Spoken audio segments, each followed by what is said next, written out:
Yeah.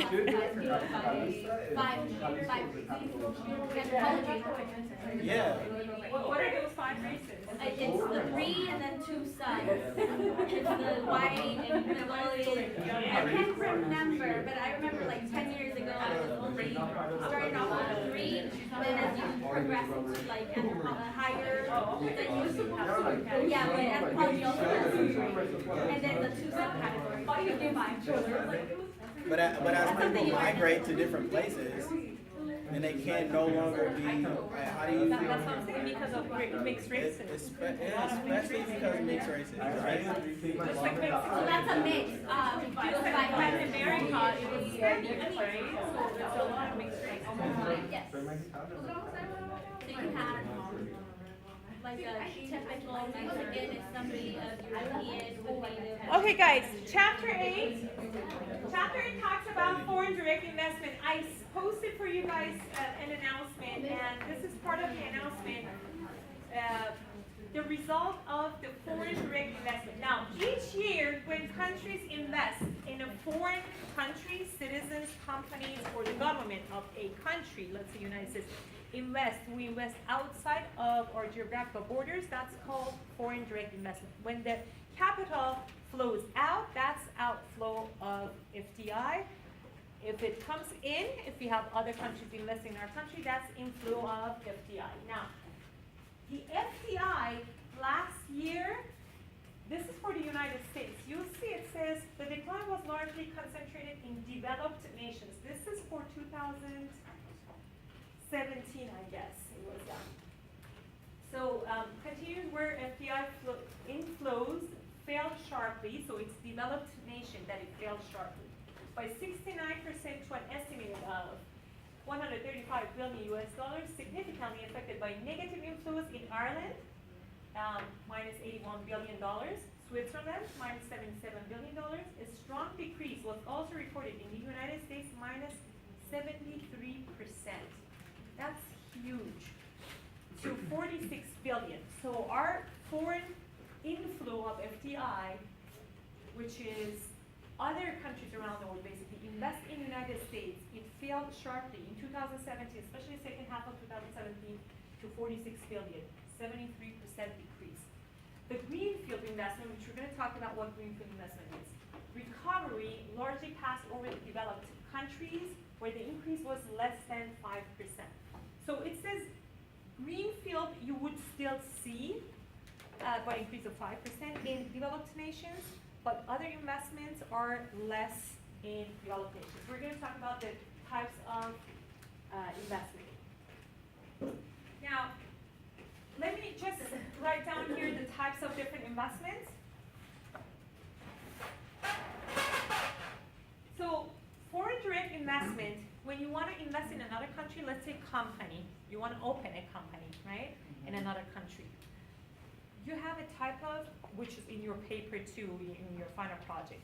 It's called entry strategy. You have to enter into another market, but you have to choose your strategy depending on your industry, depending on the regulations of the host market. You have to choose the right strategy. Now in your paper, I didn't put exporting because it will be easy for you guys, so I eliminated that one. But that's how it starts. The FDI starts. Now, we have direct FDI and indirect FDI. When you say direct, that means you have management power, right? Some management power. When it's indirect FDI, that means you only buy stocks and bonds of a foreign company. You don't have managing power, but you still have invested in their country. So exporting, licensing, franchising or franchising, joint venture,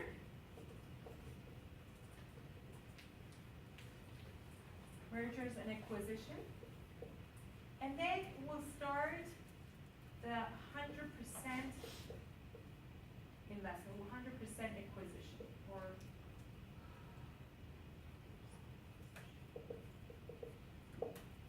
and which from here is 100%, okay? And also greenfield.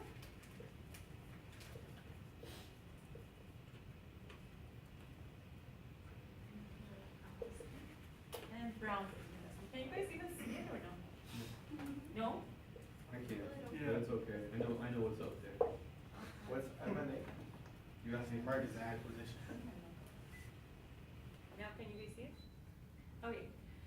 So starting from here, it's, you need less budget, less commitment, less time, and less risk, therefore less return on your investment, okay? So everything is less. Less time, less budget, less commitment, less return on investment, and less risks. The more you go towards, here's 100% investment, the more basically you get involved. More commitment, see this, more commitment. Greenfield and brownfield investment. Yeah. Greenfield and brownfield 100% investment. acquisition, brownfield investment, greenfield Greenfield investment, and and brownfield investment. Thank you. So you would need more budget, more capital, more commitment, you're putting into work, more time, more risk. You're taking a lot more risk, okay? However, your return on investment will be higher too, okay? Because you're putting more money, more commitment, so your return on investment is high too. So when we go down, one by one, what is exporting? Basically selling finished products in another country, right? We have two types of exporting. One is direct exporting, one is indirect exporting.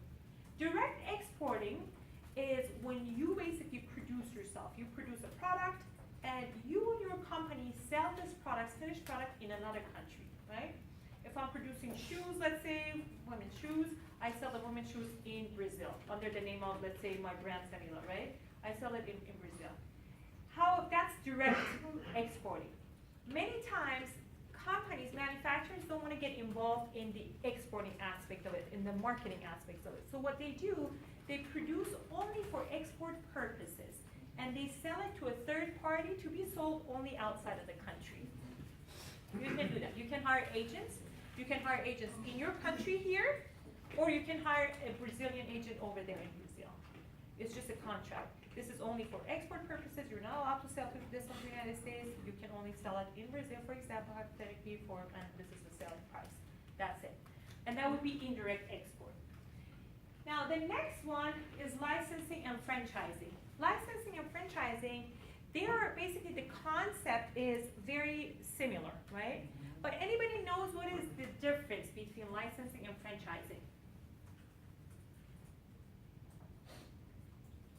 Licensing and franchising, when you're licensed, then you sell for your, like, it's your own thing, and then franchising is some other company? You're almost correct. Like, if I am, that's true. So if I am purchasing the license from another company, I still have exactly the managing power, basically, the control and managing power. In licenses, you actually, as a licensee, you still have management and control power. But as a franchisee, you don't. For example, think about Microsoft products. You can sell Microsoft products anywhere in the world. They're not gonna say your operation strategy or your marketing strategy, as long as you pay them, right? You can download online, whatever. But think about McDonald's, which is a franchise example. Anywhere around the world, the operation must be the same, following the same operation headquarters strategy or regional director, you have to report to them. The standards are same, marketing strategy is same, so everything comes from the headquarters, right? So the management control is still there, but both of them you pay a loyalty back. So that's as far as licensing and franchising. The next step is joint venture. Joint venture is the most common because for two main reasons. What is joint venture first? It's when you have two companies that they complement each other. Exactly, very good. Two companies that they complement each other because it's not merger and acquisition. Merger and acquisition, you merge and you create a third entity, right? So they dissolve and then a third entity comes out. But these two, they keep their own entities, identities basically, which is, for example, let's say an American telecommunication company merges an Indian telecommunication company, joins an Indian telecommunication company. So they join together. That's how the American company can enter to India. This is a very hypothetical example. For example, the American company has the management know-how, it has the capital budget, it has technological know-how, the managers have. So, but they want to enter into Indian market. They don't know anything about Indian market, for example, right? They don't know how the market reacts to their products. They don't know pricing strategy. They don't know government rules and regulations. And it's very difficult for them to gain a market share. So they will actually offer to join an already existing company, telecommunication company in India. So they will join them. Now they're complementing each other. Now the Indian company is bringing their market knowledge to the table, right? Versus they're bringing basically industry knowledge or management know-how or technological aspects, anything, capital. So that's how they complement each other. This is the most common way to use in developing countries. Now, countries have very different rules and regulations. Most countries around the world, you cannot enter as 100% ownership, just like this one. You can't. In the United States, you can. You can enter 100% ownership. Here you can. Western Europe, you can. Canada, you're allowed to. But most countries around the world, you're not allowed to. The only way you can enter to their country is that to their market is through joint venture. You have to have a local partnership, okay? So now the percentage of this partnership is very different. Many countries, you cannot have more than 49% because the local partner has to have the higher partnership. In India, for example, less partnership is for Arab countries, especially like United Arab Emirates, you have to have 49% of partnership. Now in India, one thing that's specific about India is that it's based on industries. So India used to be also less than 50%, but it has changed. Each industry is changing like 60%, 55% now. The maximum was Walgreens. When Walgreens wanted to enter to India, they wanted to have the whole, basically ownership, the whole subsidiary, but Indian government did not allow that to happen. So the company and the government, they basically challenged each other, and they could push it, Walgreens could push it up to 73%. So that's the highest. So therefore, they changed the regulation for that particular industry, which was retail industry. So now the retail industry in India, you can go up to 73%, for example. But other industries, it's way less than that, and there's some industries that you have to have maximum of 49% of partnership. So you have to look into your country's host market and see which country you're entering into, the country and the industry. What is the regulation for that country and the industry, okay? Do not pick whatever randomly from the list, okay? I gave you guys examples in your paper. Please make sure you do your research and you do your study and then choose the best appropriate for your paper. The next one is merger and acquisition. Merger and acquisition, as we talked, as I explained, two companies merge together and they create a third entity, okay? In the United States, because we do have a monopoly policy, two very big companies cannot merge together because they will have more than 90% of the market share, right? So therefore, in the United States, we have certain regulations on that, but other countries, again, you have to look into their monopoly regulations to see what is the maximum of market share that you can go. Sometimes you can have monopoly in other countries because if they don't have local partnership, you can actually have another international company. For example, you go to India, let's say Apple and Samsung merge together in India, and they'll become monopoly. This is very hypothetical. But what I mean is that because India doesn't have a local production, so they don't care if the other two want to become a monopoly. They don't care if you guys compete or want to become monopoly, although it helps the pricing strategy. So therefore, you have to make sure for merger and acquisition, you have to make sure that you look into the country's policy regulations as well. If it's like United States, you cannot have, there is a chart, it's called HHI chart. Based on HHI chart, when you add the market share of two companies, merging companies together, they should not jump more than 10 points. The point starts from 0 to 100, okay? Now, are you basically have your points based on your market share, percentage of your market share, okay? Percentage of your market share is converted to your points. Now, if they add together and their market share is, percentage of market share is converted to points and it jumps 10 points at once, that basically Department of Justice, DOJ, stops that merger and acquisition. It's an economic formula it has. But do you guys remember about 2011, I think 2 telecommunication companies, which one was it? I think T-Mobile and AT&T. T-Mobile, Metro, PCS. I think it was, I think they already did. Oh, they already. Yeah, they already did because Singular was not that strong. After having Singular, they wanted to have, AT&T wanted to also acquire Oh, AT&T. I mean, T-Mobile, that yeah, they would be back out too the big, acquisition. that's why Department of Justice stopped it. Yeah. So that's basically one of the factors you have to consider in another country too, if you want to use merger and acquisition. Now from here is basically when the company, when you as an investor want to invest in another country 100% by yourself, you don't need any local firm or any other firm to help you with that, right? So what you do is that you either buy 100% acquire, basically 100% shares of another company. They're selling their company, they want to get out of business, but the infrastructure is there, like you can buy, managers can still work for you. You're just paying for the entire shares and you acquired the company. Again, you have to make sure in that country, in your local, in your host market, it is allowed to have 100% of foreign ownership.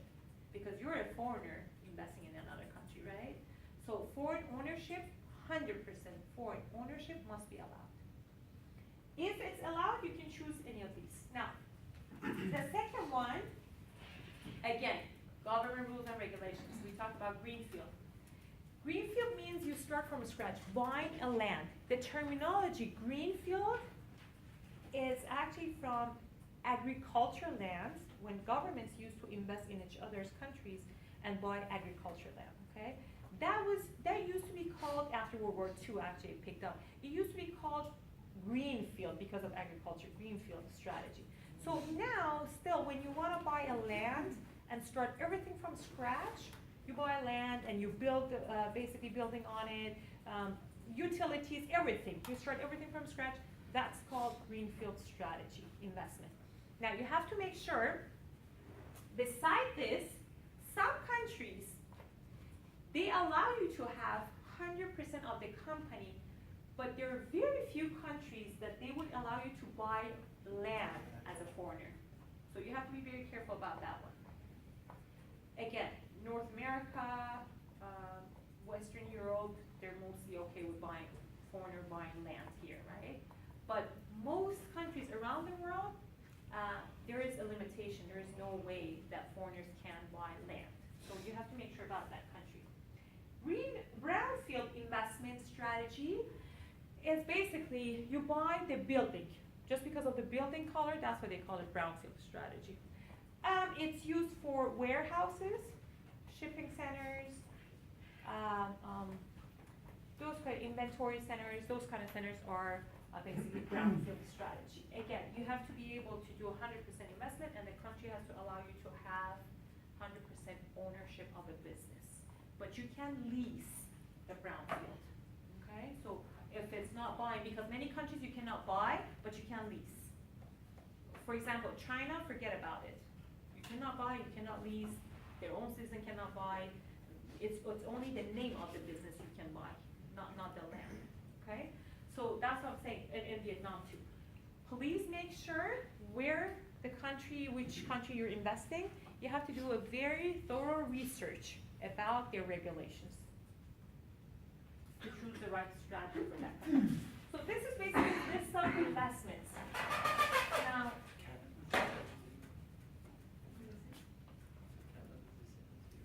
this was the most important part of your chapter.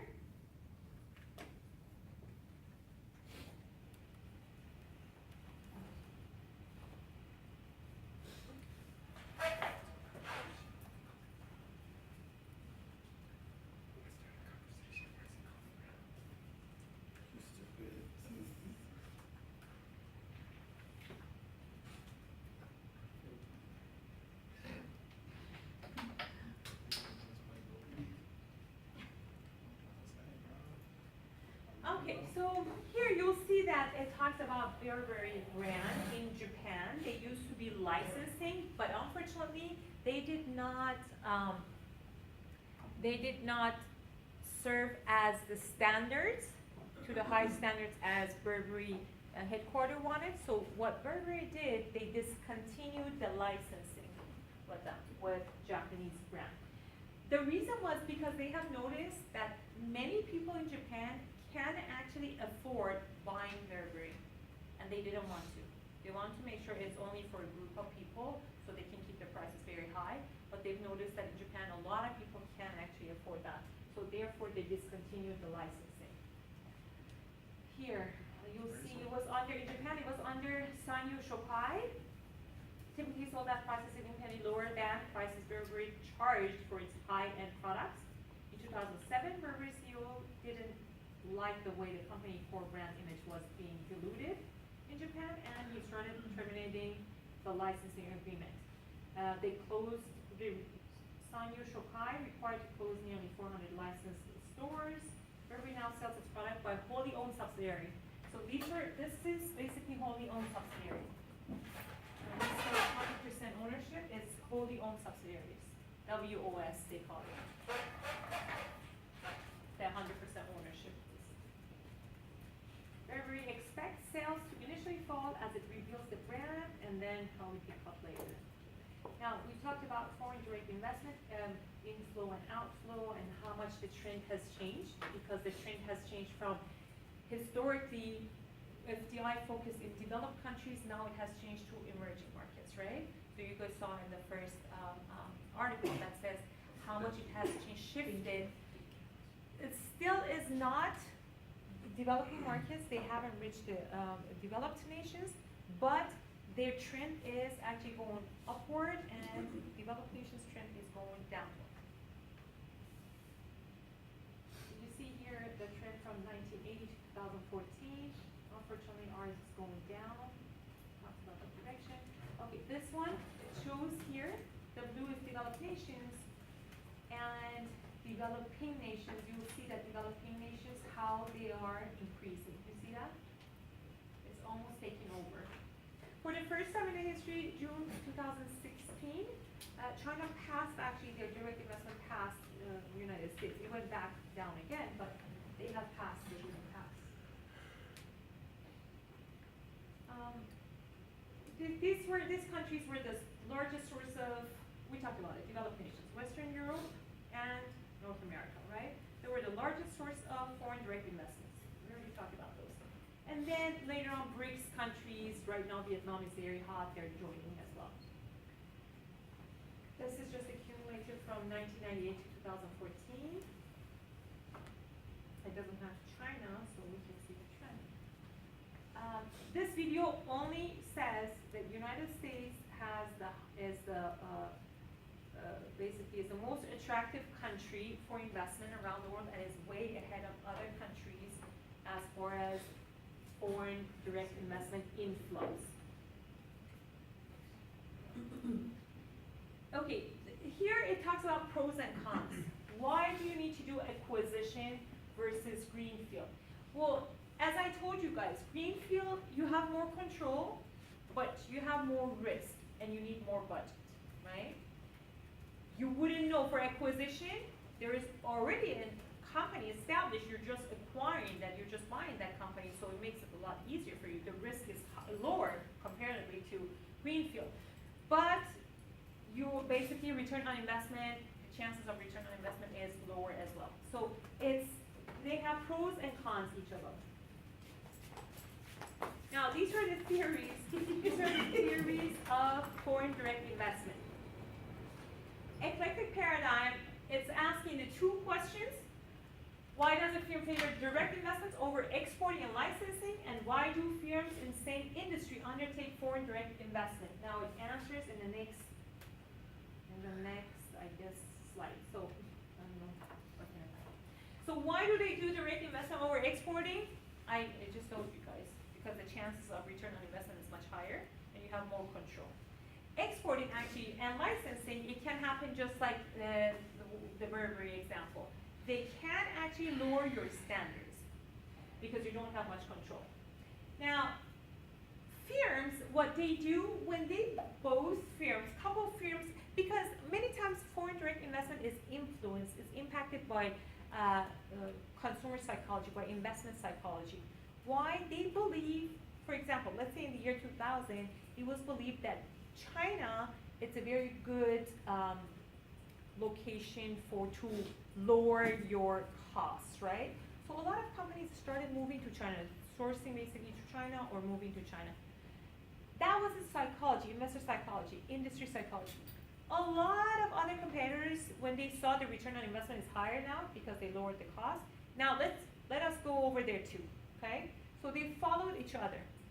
What happens is that because competition in China becomes fierce as far as manufacturing, not market, manufacturing competition is high, one of those companies usually acquires vertical foreign direct investment. Let me tell you what it means, vertical foreign direct investment. Okay, think about this. I have a manufacturer, I need suppliers. Supplier 1, supplier 2, supplier 3, right? And it comes to my manufacturer, I basically engineer, design, assemble everything, and I give it out to distributors, right? Distributor 1, distributor 2, and then they give it to warehouse, whatever, it goes to retail store here, right? So if I am going, this is vertical chain, right? Now horizontal chain is me and my competitors. Competitor 1, competitor 2, that's horizontal chain. So vertical is supplier, me, and my customers. Now, what happens is that in foreign direct investment, a theory is when companies started based on consumer psychology, they moved to a certain location. One of the companies started acquiring their suppliers. For example, in a hypothetical example in China. If I have manufacturing in China now, you know what I do? I am buying my supplier. What happens if I buy my suppliers? I'm completely cutting off my competitors from accessing that supplier. That's what I do. You see? So that's called foreign direct, vertical foreign direct investment. But it's all based on consumer psychology because they all have to move there first, and then they're competing based on their suppliers, right? Or their distributors, and everybody's fighting over those. So what I do, I actually invest on them, foreign direct investment, because these are Chinese, right? So if I, as an American company, I move there and I'm buying them, it will be foreign direct investment, right? So I acquire them to cut all my competitors out of it. That's another strategy that they're using right now. What's that strategy called? And when it comes, it actually says vertical direct investment.